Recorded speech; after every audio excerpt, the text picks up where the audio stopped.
ನಮಸ್ಕಾರ. ಎಸ್18 ವಾರ್ತೆಗಳಿಗೆ ಸ್ವಾಗತ. ನಾನು ಕವಿತಾ. ಮೊದಲಿಗೆ ಹೆಡ್ಲೈನ್ಸ್.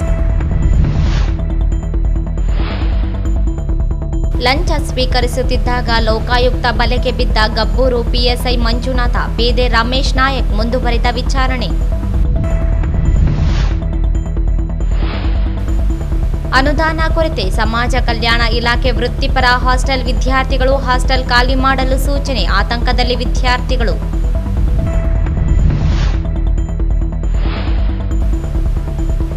ಮುನ್ನೂರು ಕಾಪು ಸಮಾಜದಿಂದ ಕ್ರಿಕೆಟ್ ಪಂದ್ಯಾವಳಿ, ಕ್ರೀಡೆಗಳನ್ನು ಆಯೋಜಿಸುತ್ತಿರುವುದು ಮಾದರಿ ಕಾರ್ಯ. ಎ ಪಾಪಾರೆಡ್ಡಿ.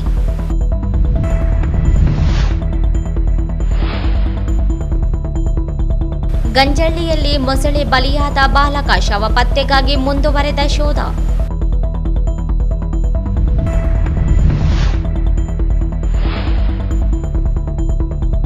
ಗದ್ವಾಲ್ ರಸ್ತೆಯಲ್ಲಿ ತೆರೆದ ಚರಂಡಿ ಗುಂಡಿ, ನಗರಸಭೆ ನಿರ್ಲಕ್ಷ್ಯ ಆರೋಪ.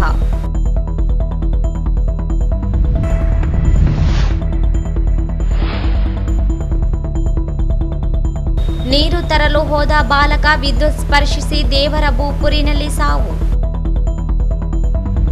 ವಾರ್ತೆಗಳ ವಿವರ.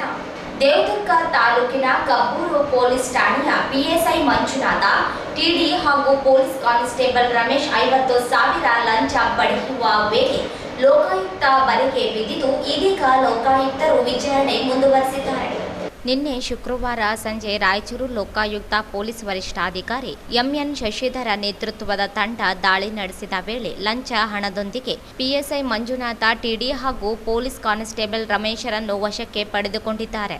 ಗಬ್ಬೂರು ಗ್ರಾಮದ ಫಾರೂಕ್ ಎಂಬಾತನಿಂದ 50,000 ರೂಪಾಯಿ ಲಂಚ ಪಡೆಯುತ್ತಿದ್ದಾಗ ಸಿಕ್ಕಿಬಿದ್ದಿದ್ದಾರೆ. ಮೇ 10ರಂದು ಗಬ್ಬೂರು ಗ್ರಾಮದ ಖಾಸಗಿ ಬ್ಯಾಂಕ್ ಉದ್ಯೋಗಿ ಫಾರೂಕ್ನನ್ನು ಕ್ರಿಕೆಟ್ ಬೆಟ್ಟಿಂಗ್ ಆರೋಪದ ಮೇಲೆ ವಶಕ್ಕೆ ಪಡೆದಿದ್ದರು. ಆದರೆ ಪ್ರಕರಣ ದಾಖಲಿಸದೇ ಇರಲು 3 ಲಕ್ಷ ರೂಪಾಯಿ ಹಣಕ್ಕೆ ಬೇಡಿಕೆ ಇಟ್ಟಿದ್ದರು ಎಂದು ಫಾರೂಕ್ ದೂರಿನಲ್ಲಿ ತಿಳಿಸಿದ್ದಾರೆ.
ಫಾರೂಕ್ ವಿರುದ್ಧ ಕ್ರಿಕೆಟ್ ಬೆಟ್ಟಿಂಗ್ ಕೇಸ್ ದಾಖಲಿಸಿಕೊಳ್ಳದೇ ಇರಲು ಪಿಎಸ್ಐ ಮಂಜುನಾಥ ಕಾನ್ಸ್ಟೇಬಲ್ ರಮೇಶ್ ಮೂಲಕ 10 ಲಕ್ಷಕ್ಕೆ ಬೇಡಿಕೆ ಇಟ್ಟಿದ್ದರು. ನಂತರ 3 ಲಕ್ಷಕ್ಕೆ ವ್ಯವಹಾರ ಕುದುರಿಸಿದ್ದರು. ಬಳಿಕ ಫಾರೂಕ್ ಲೋಕಾಯುಕ್ತರಿಗೆ ಈ ಕುರಿತು ದೂರು ನೀಡಿದ್ದರು. ಶುಕ್ರವಾರ ಸಂಜೆ 50,000 ಹಣ ನೀಡುವಾಗ ಪಿಎಸ್ಐ ಮಂಜುನಾಥ ಮತ್ತು ರಮೇಶ್ ಲೋಕಾಯುಕ್ತ ಬಲೆಗೆ ಬಿದ್ದಿದ್ದು, ಇವರನ್ನು ವಶಕ್ಕೆ ಪಡೆದುಕೊಂಡು ವಿಚಾರಣೆ ನಡೆಸಿದ್ದಾರೆ. ಇಂದು 4ನೇ ಶನಿವಾರ, ನಾಳೆ ರವಿವಾರ ಸರ್ಕಾರಿ ರಜೆ ಇರುವುದರಿಂದ ಲೋಕಾಯುಕ್ತ ಆ ದಿನದಲ್ಲಿಯೇ ಉಳಿಸಿಕೊಂಡು ತನಿಖೆ ಮುಂದುವರೆಸಿದ್ದು, ನ್ಯಾಯಾಂಗ ಬಂಧನಕ್ಕೆ ನೀಡುವ ಸಾಧ್ಯತೆಗಳಿವೆ ಎಂದು ಹೇಳಲಾಗಿದೆ. ದಾಳಿಯಲ್ಲಿ ಲೋಕಾಯುಕ್ತ ತಂಡದಲ್ಲಿ ಡಿವೈಎಸ್ಪಿ ರಘುಜಿ, ಕಾಳಪ್ಪ, ಇನ್ಸ್ಪೆಕ್ಟರ್ಗಳಾದ ಅಮರೇಶ ಹುಬ್ಬಳ್ಳಿ, ಬಡಿಗೇರ ಸಿಬ್ಬಂದಿ ಇದ್ದರು.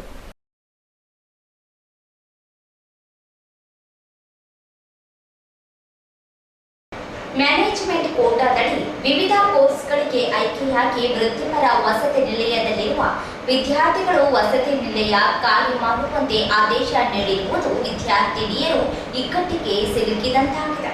Paramedical, ITI, nursing, BSc nursing ಸೇರಿದಂತೆ ವೃತ್ತಿಪರ ಕೋರ್ಸ್ಗಳಿಗೆ ಆಯ್ಕೆಯಾಗಿರುವ ಪರಿಶಿಷ್ಟ ಜಾತಿಯ ವಿದ್ಯಾರ್ಥಿಗಳಿಗೆ ಸಮಾಜ ಕಲ್ಯಾಣ ಇಲಾಖೆಯಿಂದ ನಿರ್ವಹಿಸಲಾಗುತ್ತಿರುವ ವೃತ್ತಿಪರ ಹಾಸ್ಟೆಲ್ಗಳಲ್ಲಿ ಅಭ್ಯಾಸ ಮಾಡುತ್ತಿದ್ದಾರೆ.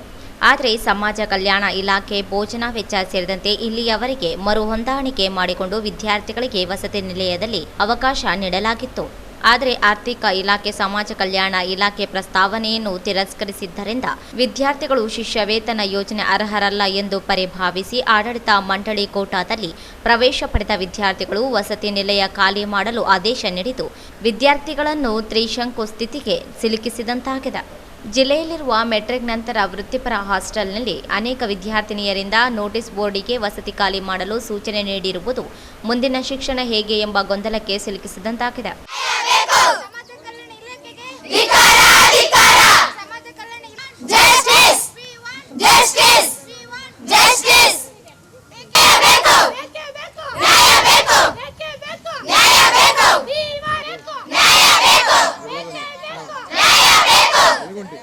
ಸಮಾಜ ಕಲ್ಯಾಣ ಇಲಾಖೆಗೆ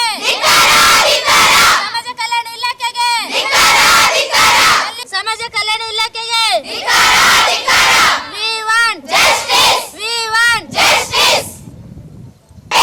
ಎಲ್ಲಿವರೆಗೂ ಹೋರಾಟ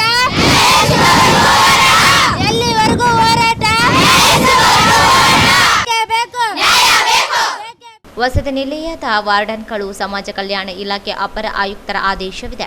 ವಿದ್ಯಾರ್ಥಿಗಳ ವೆಚ್ಚಕ್ಕೆ ಅನುದಾನ ಬಿಡುಗಡೆಯಾಗದೇ ಇರುವುದರಿಂದ ನಿರ್ವಹಣೆ ಮಾಡಲು ಸಾಧ್ಯವಿಲ್ಲ. ಹಿರಿಯ ಅಧಿಕಾರಿಗಳನ್ನೇ ಕೇಳಿ ಎಂದು ಹೇಳುತ್ತಿದ್ದಾರೆ. ಸರ್ಕಾರ ಮಟ್ಟದಲ್ಲಿ ಕೈಗೊಳ್ಳಬೇಕಿರುವ ನಿರ್ಧಾರದಿಂದ ವಿದ್ಯಾರ್ಥಿಗಳು ಅತಂತ್ರ ಸ್ಥಿತಿಗೆ ಎದುರಿಸುವಂತಾಗಿದೆ. ಬೇರ್ಯಾವುದೇ ಕೋರ್ಸ್ಗಳಿಗೆ ಪ್ರವೇಶಾತಿ ದೊರೆಯದೇ ಇರುವುದರಿಂದ ವೃತ್ತಿಪರ ಕೋರ್ಸ್ಗಳನ್ನು ಆಯ್ಕೆ ಮಾಡಿಕೊಂಡು ಅಭ್ಯಾಸ ಮಾಡುವ ವಿದ್ಯಾರ್ಥಿಗಳಿಗೆ ಸಮಾಜ ಕಲ್ಯಾಣ ಇಲಾಖೆ ಅನುದಾನ ನೀಡುವುದಿಲ್ಲ ಎಂದು ಹೇಳುತ್ತಿದೆ. ಸುಮಾರು ವರ್ಷಗಳಿಂದ ಭೋಜನ ವೆಚ್ಚ ಸೇರಿದಂತೆ ಇತರ ವೆಚ್ಚವನ್ನು ಮರುಹೊಂದಾಣಿಕೆ ಮಾಡಿಕೊಂಡು ನಿರ್ವಹಿಸುತ್ತಿತ್ತು. ಆದರೀಗ ಏಕಾಏಕಿ ಪ್ರವೇಶಕ್ಕೆ ಅವಕಾಶ ಇಲ್ಲ ಎಂದು ಹೇಳುತ್ತಿರುವುದು ಹೊಸದೊಂದು ಸಮಸ್ಯೆ ಸೃಷ್ಟಿಗೆ ಕಾರಣವಾಗಿದೆ. ಜಿಲ್ಲಾಧಿಕಾರಿಗಳು ಹಾಗೂ ಜಿಲ್ಲಾ ಸಮಾಜ ಕಲ್ಯಾಣ ಇಲಾಖೆ ಅಧಿಕಾರಿಗಳು ಮಧ್ಯಪ್ರವೇಶಿಸಿ ವಿದ್ಯಾರ್ಥಿಗಳ ಅತಂತ್ರ ಸ್ಥಿತಿಯನ್ನು ನಿವಾರಿಸಬೇಕಿದೆ. ಕಳೆದ 14 ವರ್ಷಗಳಿಂದ 300 ಕಾಪು ಯುವಕರ ಕ್ರಿಕೆಟ್ ಸೇರಿದಂತೆ ವಿವಿಧ ಪಂದ್ಯಾವಳಿಗಳನ್ನು ನಡೆಸುವ ಮೂಲಕ ಮಾದರಿಯ ಕೆಲಸ ನಿರ್ವಹಿಸುತ್ತಿದ್ದಾರೆ ಎಂದು 300 ಕಾಪು ಸಮಾಜ ಗೌರವ ಅಧ್ಯಕ್ಷ ಹಾಗೂ ಮಾಜಿ ಶಾಸಕ ಎ ಪಾಪರೆಡ್ಡಿ ಅವರು ಹೇಳಿದರು. ಅವರಿಂದು 300 ಕಾಪು ಸಮಾಜದಿಂದ ಕಾರ ಹುಣ್ಣಿಮೆ ಅಂಗವಾಗಿ ಆಯೋಜಿಸಲಾಗಿದ್ದ ಕ್ರಿಕೆಟ್ ಪಂದ್ಯಾವಳಿಗೆ ಚಾಲನೆ ನೀಡಿ ಮಾತನಾಡಿದರು. ಸರಿಸುಮಾರು 40 ತಂಡಗಳು ಭಾಗವಹಿಸಿರುವ ಅತಿದೊಡ್ಡ ಕ್ರಿಕೆಟ್ ಪಂದ್ಯವನ್ನು ಸಮಾಜದ ಯುವಕರು ಆಯೋಜಿಸಿದ್ದಾರೆ. ಎಲ್ಲ ಸಮುದಾಯ ತಂಡಗಳು ಭಾಗವಹಿಸಲು ಅವಕಾಶ ನೀಡಿ ಆರೋಗ್ಯಕರ ಕ್ರೀಡಾ ವಾತಾವರಣ ಸೃಷ್ಟಿಯಾಗಲು ಪಂದ್ಯಾವಳಿ ಕಾರಣವಾಗಿದೆ. ಕ್ರಿಕೆಟ್ ಜೊತೆಗೆ ವಾಲಿಬಾಲ್, ಬಾಕ್ಸ್ ಕ್ರಿಕೆಟ್ ಸೇರಿದಂತೆ ಅನೇಕ ಪಂದ್ಯಗಳು ನೆರವೇರಲಿವೆ. ಎಲ್ಲ ಸಮುದಾಯ ಜನರು ವೀಕ್ಷಿಸುವ ಮೂಲಕ ಬೆಂಬಲಿಸಬೇಕೆಂದರು. ಸಮಾಜದ ಹಿರಿಯರಾದ ಬ್ಯಾರಿ ಗೋಪಾಲನ್ ಮಾಮರಿಗೆ ಸ್ವಾಗತ.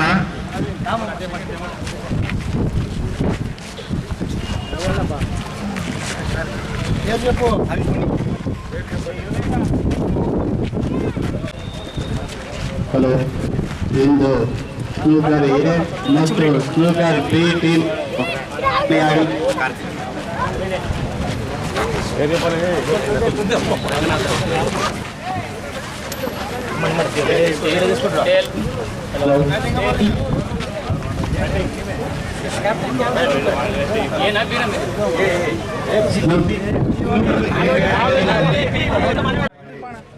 ಮೊದಲನೇ ಸಲ ಇವರು ನಮ್ಮ ಕಾರುಣ್ಯ ಪ್ರಾರಂಭ ಇವತ್ತೇನು ಇನಾಗ್ರೇಷನ್ ಮಾಡ್ತಾ ಇದ್ದೀರಿ. ಇವತ್ತ ಈ ಒಂದು ಕ್ರಿಕೆಟಲ್ಲಿ 23 ಟೀಮ್ಗಳು ಭಾಗವಹಿಸ್ತಾರೆ. 40 ಟೀಮ್ಗಳು ಹೆಚ್ಚು ಸಿಟಿದಂತ ಟೀಮ್ಗಳು ಭಾಗವಹಿಸ್ತಾರೆ. ಬಹಳ ದೊಡ್ಡದಾದಂತಹ ಕ್ರಿಕೆಟ್ ಪಂದ್ಯಾವಳಿ ಇದು ಸಮಾಜದಿಂದ ನಡೆಯುವಂತ ಕಾರ್ಯಕ್ರಮ. ಈ ಕಾರ್ಯಕ್ರಮದಲ್ಲಿ ಎಲ್ಲಾ ಜನಾಂಗಗಳಿಗೆ ಭಾಗವಹಿಸಿ ಅನುಕೂಲ ಮಾಡಿಕೊಟ್ಟಂತ ದೊಡ್ಡ ಕ್ರಿಕೆಟ್ ಪಂದ್ಯಾವಳಿ ಎಲ್ಲಾ ಸಮಾಜದ ಬಂಧುಗಳು ಈ ಒಂದು ಕಾರ್ಯಕ್ರಮದಲ್ಲಿ ಈ ಒಂದು ಪಂದ್ಯಾವಳಿಯಲ್ಲಿ ಭಾಗವಹಿಸಿದ್ದಾರೆ. ಇಂಥ ಕಾರ್ಯಕ್ರಮ ನಮ್ಮ 300 ಕಾಪು ಸಮಾಜದ ಯುವಕರು ಮಾಡ್ತಾ ಇದ್ದಾರೆ. ಇದು ಬಹಳ ಉತ್ತಮವಾದಂತ ಕೆಲಸ. ಇದು ಸಮಾಜಕ್ಕೆ ಯಶಸ್ಸು ತರುವಂತ ಕಾರ್ಯಕ್ರಮ. ಅದರ ಜೊತೆಗೆ ಯುವಕರು ತಮ್ಮ ಆರೋಗ್ಯವನ್ನು ರೀತಿಯಲ್ಲಿ ಮಾಡಿಕೊಳ್ಳಲಿಕ್ಕೆ ಒಂದು ಅವಕಾಶ ಇದೆ. ಆ ಕಾರಣದಿಂದ ಇಂಥ ಉತ್ತಮ ಕಾರ್ಯಕ್ರಮ. ಇದರ ಜೊತೆಗೆ ವಾಲಿಬಾಲ್ ಕಾರ್ಯಕ್ರಮ ಪಂದ್ಯಾವಳಿ ಇದೆ. ವಾಲಿಬಾಲ್ ಪಂದ್ಯಾವಳಿ ಮತ್ತೆ ಟೇಬಲ್ ಟೆನ್ನಿಸ್ ಪಂದ್ಯಾವಳಿ, ಟೆನ್ನಿಸ್ ಕಾರ್ಯಕ್ರಮ, ಟೆನ್ನಿಸ್ ಪಂದ್ಯಾವಳಿ, ಬಾಕ್ಸ್ ಕ್ರಿಕೆಟ್ ಅದು ಪಂದ್ಯಾವಳಿ ಇದೆ. ಇವೆಲ್ಲವೂ ಮ್ಯಾಚಸ್ ಕಾಲವಣೆ ಅಭ್ಯಾಸವಾಗಿ ಇವೆಲ್ಲವೂ ಎಲ್ಲ ಜನ ಭಾಗವಹಿಸಿ ಅವೆಲ್ಲ ನೋಡಿ ಇಂಥ ಕಾರ್ಯಕ್ರಮಗಳು ಎಲ್ಲ ಕಡೆ ಆಗಲಿ, ಎಲ್ಲ ಸಮಾಜಗಳು ಇಂಥ ಉತ್ತಮವಾದ ಕಾರ್ಯಕ್ರಮಗಳು ರಾಯಚೂರು ನಗರದಲ್ಲಿ ಮಾಡಿ ಅನ್ನೋ ಉದ್ದೇಶದಿಂದ ಕಾರ್ಯಕ್ರಮಗಳು ಮಾಡ್ತಾ ಇದ್ದೇವೆ. ಟ್ಯಾಗೋರ ಸ್ಮಾರಕ ಶಿಕ್ಷಣ ಸಂಸ್ಥೆಯ ಅಧ್ಯಕ್ಷ ಆರ್.ಕೆ. ಅಮರೇಶ್ ಮಾತನಾಡಿ, ಮುನ್ನೂರು ಕಾಪು ಸಮಾಜ ಜಿಲ್ಲೆ ದೊಡ್ಡದಾದ ಕೊಡುಗೆ ನೀಡುತ್ತಾ ಬಂದಿದೆ. ರಾಜ್ಯಕ್ಕೆ ಮಾದರಿಯಾಗಿರುವ ಕ್ರೀಡೆ, ಸಾಂಸ್ಕೃತಿಕ ಕಾರ್ಯಕ್ರಮಗಳನ್ನು ಜನರಿಗೆ ನೀಡುತ್ತಿದೆ. ಸ್ವಯಂ ಕ್ರೀಡಾಪಟು ಆಗಿರುವ ಎ ಪಾಪರೆಡ್ಡಿಯವರು ಜಿಲ್ಲೆಯ ಆಸ್ತಿ. ಯಾವುದೇ ರಾಜಕೀಯ ವ್ಯಕ್ತಿಗಳು, ಸಮಾಜಗಳು ಮಾಡದೇ ಇರುವ ಕಾರ್ಯವನ್ನು ಮಾಡುವ ಮೂಲಕ ಮಾದರಿಯಾಗಿದ್ದಾರೆ ಎಂದರು. ಸೋಲು ಗೆಲುವು ಮುಖ್ಯವಾಗದೆ ಕ್ರೀಡಾ ಸ್ಫೂರ್ತಿಯಿಂದ ಪಂದ್ಯಾವಳಿಯಲ್ಲಿ ಭಾಗವಹಿಸುವಂತೆ ತಿಳಿಸಿದರು. ಕಾರ್ಯಕ್ರಮದಲ್ಲಿ ಮಾತಾಡಿದ್ದೇನೆ. ಮುನ್ನೂರು ಕಾಪು ಸಮಾಜದ ರೂವಾರಿ ಅಂತ ಹೇಳ್ತಾರೆ ನಮ್ಮ ದೊಡ್ಡಣ್ಣನವರು, ನಮ್ಮ ಪಾಪರೆಡ್ಡಿ ಅಣ್ಣವರೇ ಅಂತಾನೆ. ಅವರು ಹಾಕಿದ ಮಾರ್ಗ ರಾಯಚೂರಿಗೆಲ್ಲ ಈ ಕರ್ನಾಟಕ ರಾಜ್ಯಕ್ಕೆ ಮಾದರಿಯಾಗುವುದು ಅಂತ ಹೇಳ್ಬೋದು. ಅವರಲ್ಲಿದ್ದಂಥ ಒಂದು ಕಲ್ಕಲಿ, ಅಭಿಮಾನ, ಸಾಮರಸ್ಯ ಅಂತ ಏನು ಬೆಳೆಸತಕ್ಕಂಥ ಪ್ರಯತ್ನ ಮಾಡ್ತಾರೆ ಜಿಲ್ಲೆಯಲ್ಲಿ. ಯಾವ ನಾಯಕ, ಯಾವ ರಾಜಕೀಯ ನಾಯಕ ಆಗಲಿ, ಯಾವ ಮಠದ ಸ್ವಾಮಿ ಕೂಡ ಮಾಡ್ತಾ ಇಲ್ಲ ಅಂತ ಕೆಲಸ ಮಾಡೋರು ಮಾಡ್ತಾ ಇದ್ದಾರೆ. ಇವತ್ತು ನಾವು ಪುಣ್ಯವಂತರು ಅವ್ರ ಜೊತೆ ಇದ್ದಕ್ಕಂಥದ್ದು. ಎಲ್ಲ ಸಮಾಜದಲ್ಲಿ ಇಂಥ ಪಾಪರೆಡ್ಡಿ ಅಣ್ಣನವರು ಇರಬೇಕಂತ ಆ ದೇವರಲ್ಲಿ ಪ್ರಾರ್ಥನೆ ಮಾಡ್ತೇನೆ. ಆದರೆ ಸ್ಪೋರ್ಟ್ಸ್ನವರಲ್ಲಿ ಒಂದು ಮಂತ್ರ ಹೇಳ್ತೀನಿ ನಿಮಗೆ. ಸ್ಪೋರ್ಟ್ಸ್ ಆಡೋದ್ನ ಸೋಲ್ಬೋದು, ಗೆಲ್ಬೋದು, ಆ ಮಾತು ಬೇರೆ. ಆದರೆ ಸ್ಪೋರ್ಟ್ಸ್ ಆಡೋಕ್ಕಿಂತ ಮುಂಚೆ ಒಂದೇ ಮಂತ್ರ ಅಂದರೆ ಮನಸ್ಸಲ್ಲಿ ಅನಿಸ್ರಿ, ಅದು ಪಾಪರೆಡ್ಡಿಯವರೇ ಅಂತ ನೆನೆಸಿಟ್ರೆ ಸಾಕು, ನಿಮ್ಮ ಗೆಲುವು ನಿಶ್ಚಿತ ಆಗುತ್ತೆ. ಯಾಕೆ ಮಾತಾಡ್ತೀನಿ ಅಂದರೆ ಅವರಲ್ಲಿ ಅವ್ರು ಯಾಕಂದ್ರೆ ಬೇಸಿಕಲಿ ಸ್ಪೋರ್ಟ್ಸ್ ಮ್ಯಾನ್, ಅವರು ಸ್ಪೋರ್ಟ್ಸ್ನಿಂದನೇ ಬಂದಿದ್ದಾರೆ. ಸ್ಪೋರ್ಟ್ಸ್ ಅಂದರೆ ಅವ್ರ ಜೀವ. ಅದಕ್ಕೆ ಅದು ಬರೀ ಸ್ಪೋರ್ಟ್ಸ್ ಅಲ್ಲ, ಅವ್ರು ಸ್ಪೋರ್ಟ್ಸ್ ಆಡೋದಕ್ಕೆ ಅವ್ರು ಹೆಲ್ಪ್ ನೋಡ್ರಿ. ಯಾಕಂದ್ರೆ ನಾವು ಸತಿಗೆ ಅವ್ರ ಜೊತೆ ನಡೆಯೋಕ್ಕಾಗಲ್ಲ. ಈ ಒಂದು 82-83ನೇ ವಯಸ್ಸು ಅವರು. ನಿಜವಾಗಲೂ ಇಂಥ ಸದೃಢ ಆಸ್ತಿ ಅನ್ಬೋದು. ನಮಗೆ ಬೇರೆ ಆಸ್ತಿ ಏನು ಮಾಡೋಕ್ಕಾಗಲ್ಲ, ತಗೊಂಡು ತಿನ್ನೋಕ್ಕಾಗಲ್ಲ. ಇವ್ರಿಗೆ ಯಾವುದಿಲ್ಲ. ಅದಕ್ಕೆ ನಮ್ಮ ಏನಂತಾರೆ ರೋಲ್ ಮಾಡೆಲ್ ಅಂತ ನಾವು ಅವ್ರಿಗೆ ಕರೀಬೋದು. ನಾವಿವತ್ತು ಅವ್ರನ್ನ ಮುಂದೆ ಇಟ್ಕೊಂಡು ಏನೇನು ಮಾಡಿದ್ರು ಸಕ್ಸಸ್ ಆಗುತ್ತೆ ಅಂತ ನನ್ನ ಅನಿಸಿಕೆ. ಯಾಕಂದ್ರೆ ಅದಕ್ಕೆ ಅಲ್ಲಿ ಜೀವಂತ ಉದಾಹರಣೆ ನಾನೇ. ನಾನು ಸುಮಾರು ಒಂದು 10 ಈ ಸಂದರ್ಭದಲ್ಲಿ ಮುನ್ನೂರು ಕಾಪು ಸಮಾಜದ ಮುಖಂಡರುಗಳಾದ ಡ್ಯಾಡಿ ಗೋಪಾಲ ರೆಡ್ಡಿ, ನಗರಸಭೆ ಸದಸ್ಯ N Srinivasa Reddy, G Thimmareddy, B Raghavendra, G Mahendra Reddy, Bangi Munireddy, G Veeresh Reddy, G Vijayaraja Reddy, Vinoda, Venkatesh, Praveena ಸೇರಿದಂತೆ ಅನೇಕರಿದ್ದರು.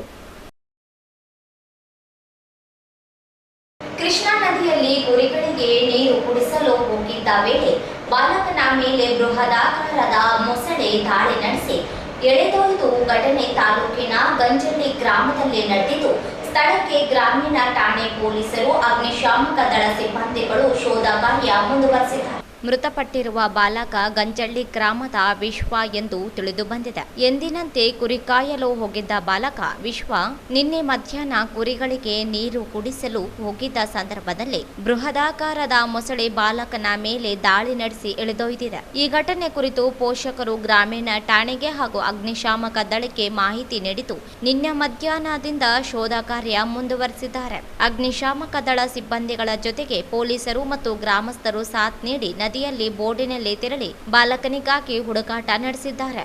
ಬೃಹದಾಕಾರದ ಮೊಸಳೆಯಾಗಿದ್ದರಿಂದ ಅರವಳಿಕೆ ಮದ್ದು ನೀಡಿ ಸೆರೆ ಹಿಡಿಯಬೇಕಾಗಿದೆ. ರಾತ್ರಿವರೆಗೂ ಶೋಧ ನಡೆಸಿದ ಪೊಲೀಸರು, ಅಗ್ನಿಶಾಮಕ ದಳ ಸಿಬ್ಬಂದಿಗಳು ಪ್ರಯತ್ನಿಸಿದ್ದು ಮೊಸಳೆ ಪ್ರತ್ಯಕ್ಷವಾಗಿಲ್ಲ. ಇಂದು ಸಹ ಸ್ಥಳಕ್ಕೆ ತೆರಳಿ ಶೋಧ ಕಾರ್ಯ ನಡೆಸಿದ್ದಾರೆ. ಮೊಸಳೆ ಸೆರೆ ಹಿಡಿಯಲು ಅಧಿಕಾರಿಗಳು, ಸಿಬ್ಬಂದಿಗಳು ಕಸರತ್ತು ನಡೆಸಿದ್ದು, ಗ್ರಾಮಸ್ಥರು ಜೊತೆಗೆ ಹುಡುಕಾಟ ನಡೆಸಿದ್ದಾರೆ. ಇತ್ತ ಮಗುವನ್ನು ಕಳೆದುಕೊಂಡ ಕುಟುಂಬಕ್ಕೆ ಆಕ್ರಂದನ ಮುಗಿಲು ಮುಟ್ಟಿದ್ದು, ಬಾಲಕನಿಗಾಗಿ ಪರಿತಪಿಸುತ್ತಿದ್ದಾರೆ. ನಗರದ ಗದ್ವಾಲ್ ರಸ್ತೆಯಲ್ಲಿ ಚರಂಡಿಗಳ ಗುಂಡಿಗಳನ್ನು ಮುಚ್ಚದೆ ಬಿಟ್ಟಿರುವುದು ಸಾರ್ವಜನಿಕರ ಆತಂಕಕ್ಕೆ ಕಾರಣವಾಗಿದೆ. ಒಳಚರಂಡಿ ಗುಂಡಿಗಳನ್ನು ಸ್ವಚ್ಛತೆ ಕೈಗೊಂಡು ಗುಂಡಿ ಮುಚ್ಚದೆ ಹೋಗುತ್ತಿರುವುದು ಅಪಘಾತಕ್ಕೆ ಆಹ್ವಾನ ನೀಡಿದಂತಾಗಿದೆ ಎಂಬುದು ಸಾರ್ವಜನಿಕರ ಆರೋಪವಾಗಿದೆ.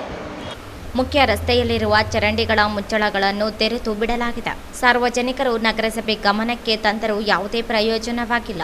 ಮಳೆಗಾಲ ಪ್ರಾರಂಭವಾಗಿದ್ದು, ರಸ್ತೆಯಲ್ಲಿ ಸಂಚರಿಸುವವರು ಆತಂಕಕ್ಕೆ ಸಿಲುಕುವಂತಾಗಿದೆ. ವಿದ್ಯುತ್ ಕಡಿತಗೊಳ್ಳುವುದರಿಂದ ತೆರೆದ ಗುಂಡಿಗಳಿಂದ ಜೀವಕ್ಕೆ ಅಪಾಯ ತಂದೊಡ್ಡುವ ಆತಂಕ ನಿವಾಸಿಗಳು, ಪ್ರಯಾಣಿಕರು ಎದುರಿಸುವಂತಾಗಿದೆ. ಸರಿಸುಮಾರು 4ಕ್ಕೂ ಹೆಚ್ಚು ಗುಂಡಿಗಳು ಮುಚ್ಚದೆ ತೆರೆದುಕೊಂಡಿವೆ. ಕೂಡಲೇ ನಗರಸಭೆ ಗಮನ ಹರಿಸಬೇಕು ಎಂಬುದು ಸಾರ್ವಜನಿಕರ ಒತ್ತಾಯವಾಗಿದೆ.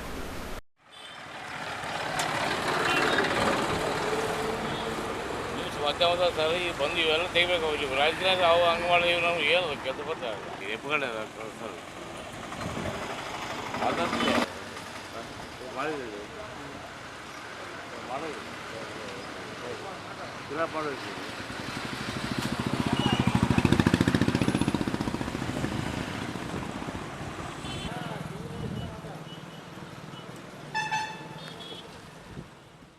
ಕುಡಿಯುವ ನೀರು ತರಲು ಹೋದಾಗ ವಿದ್ಯುತ್ ತಂತಿ ಸ್ಪರ್ಶಿಸಿ ಬಾಲಕೋನೋರ್ವ ಮೃತಪಟ್ಟಿರುವ ಘಟನೆ ಲಿಂಗಸೂರು ತಾಲೂಕಿನ ದೇವರಬೂಪರ ಗ್ರಾಮದಲ್ಲಿ ನಡೆದಿದೆ. ಮೃತಪಟ್ಟಿರುವ ಬಾಲಕ ಬಸವರಾಜ್ 2 ವರ್ಷ ಎಂದು ಗುರುತಿಸಲಾಗಿದೆ. ಗ್ರಾಮದಲ್ಲಿನ ಬೋರ್ವೆಲ್ ಒಂದರ ವಿದ್ಯುತ್ ಕಾಮಗಾರಿ ನಡೆದಿದ್ದು, ಅರೆಬರೆ ವಿದ್ಯುತ್ ಕಾಮಗಾರಿ ನಡೆಸಿದ್ದರಿಂದ ವಿದ್ಯುತ್ ಸ್ಪರ್ಶಿಸಿ ಬಾಲಕ ಮೃತಪಟ್ಟಿದ್ದಾನೆ ಎಂದು ಹೇಳಲಾಗಿದೆ. ಬೋರ್ವೆಲ್ ಬಳಿ ಅರೆಬರೆ ವಿದ್ಯುತ್ ಕಾಮಗಾರಿಯ ವಿದ್ಯುತ್ ತಂತಿಗಳು ಕೆಳಗೆ ನೇತಾಡುತ್ತಿದ್ದವು. ಈ ವೇಳೆ ಬಾಲಕ ಬೋರ್ವೆಲ್ ಬಳಿ ಹೋದಾಗ ವಿದ್ಯುತ್ ತಗಲಿದೆ. ಪೋಷಕರು ಬಾಲಕನನ್ನು ಲಿಂಗಸೂರು ಸರ್ಕಾರಿ ಆಸ್ಪತ್ರೆಗೆ ದಾಖಲಿಸಿದ್ದರು. ಚಿಕಿತ್ಸೆ ಫಲಕಾರಿಯಾಗದೆ ಮೃತಪಟ್ಟಿದ್ದಾರೆ. ಗ್ರಾಮದಲ್ಲಿ ವಿದ್ಯುತ್ ಕಾಮಗಾರಿಗೆ ಪಂಚಾಯಿತಿ ಸಿಬ್ಬಂದಿ ಹಾಗೂ ಪಿಡಿಒ ನಿರ್ಲಕ್ಷ್ಯ ವಹಿಸಿದ್ದರಿಂದಾಗಿ ಬಾಲಕ ಮೃತಪಟ್ಟಿದ್ದಾನೆ ಎಂದು ಬಾಲಕನ ಕುಟುಂಬಸ್ಥರು ದೂರಿದ್ದಾರೆ. ಕೊನೆಯಲ್ಲಿ ಮತ್ತೊಮ್ಮೆ ಹೆಡ್ಲೈನ್ಸ್. ಲಂಚ ಸ್ವೀಕರಿಸುತ್ತಿದ್ದಾಗ ಲೋಕಾಯುಕ್ತ ಬಲೆಗೆ ಬಿದ್ದ ಗಬ್ಬೂರು ಪಿಎಸ್ಐ ಮಂಜುನಾಥ, ಬೇದೆ ರಮೇಶ್ ನಾಯಕ್ ಮುಂದುವರಿದ ವಿಚಾರಣೆ. ಅನುದಾನ ಕೊರತೆ, ಸಮಾಜ ಕಲ್ಯಾಣ ಇಲಾಖೆ ವೃತ್ತಿಪರ ಹಾಸ್ಟೆಲ್ ವಿದ್ಯಾರ್ಥಿಗಳು ಹಾಸ್ಟೆಲ್ ಖಾಲಿ ಮಾಡಲು ಸೂಚನೆ, ಆತಂಕದಲ್ಲಿ ವಿದ್ಯಾರ್ಥಿಗಳು.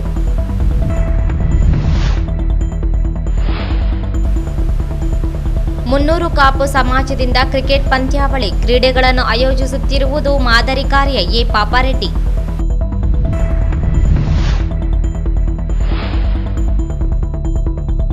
ಗಂಜಳ್ಳಿಯಲ್ಲಿ ಮೊಸಳೆ ಬಲಿಯಾದ ಬಾಲಕ, ಶವ ಪತ್ತೆಗಾಗಿ ಮುಂದುವರೆದ ಶೋಧ.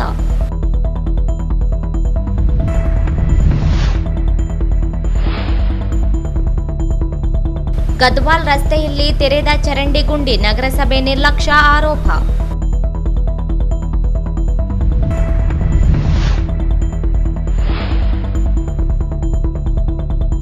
ನೀರು ತರಲು ಹೋದ ಬಾಲಕ ವಿದ್ಯುತ್ ಸ್ಪರ್ಶಿಸಿ ದೇವರಬೂಪುರಿನಲ್ಲಿ ಸಾವು. ಇಲ್ಲಿಗೆ ವಾರ್ತಾ ಪ್ರಸಾರ ಮುಕ್ತಾಯವಾಯಿತು. ಮುಂದಿನ ವಾರ್ತೆಗಳೊಂದಿಗೆ ಭೇಟಿಯಾಗೋಣ. ವಂದನೆಗಳು.